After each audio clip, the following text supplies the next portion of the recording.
Tātad čau. Tā.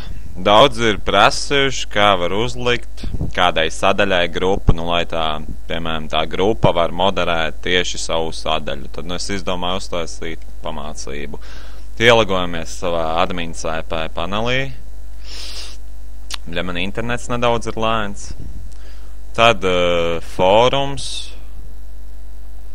Izvēlamies kādu, es nezinu, kur jūs gribat, lai viņš moderētu. Piemēram, ņemsim pie konkursiem, uzspiežam konkursi. Tad saķeksējam visu. Labi, pirmie divi jau ir salikti. Ieliksim vēl tabulē un CS16 turnīri. Atrodam kādu grupu. Jūs gribat likti, manā skatā tā būs, nezinu, konkursu vadītāja grupa. Un admoderātori tu check fórums. Tad aizpildam, aizķeksējam visas prasības.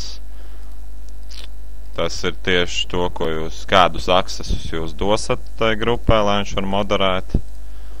Tur ir iekšā viss, tur, man liekas, vārnus var likt un visu pārējo. Jā, vekur can var not here, kas ties, nezinu, spammer flagi un moderators. Un edis moderatori.